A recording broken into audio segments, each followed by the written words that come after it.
Андреевка орта мектебінің 9-шы сынып оқушысы Драгомерецкая Оксана.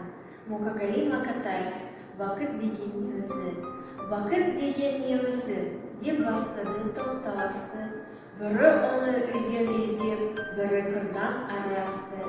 Бірі айтады, вақыт деген байлық емес пе? Керегенше кейбірсен вақытысың емес пе?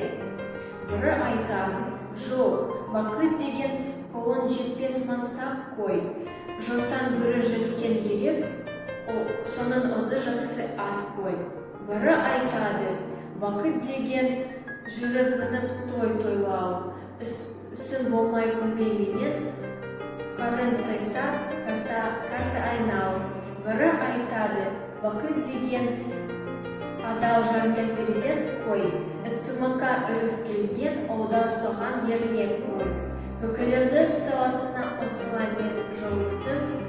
Вақыт адам баласына келмес оңай соны ұқтым. Безбеймін мен баладан да, байлықтан да, жардан да. Мансап жетпес бар адамға үлестіріп алғанда. Үміт үзбей іздейді олар, тыңдап сол бір жақұтты. Осы алыстан іздемеген жүректен тап бақытты.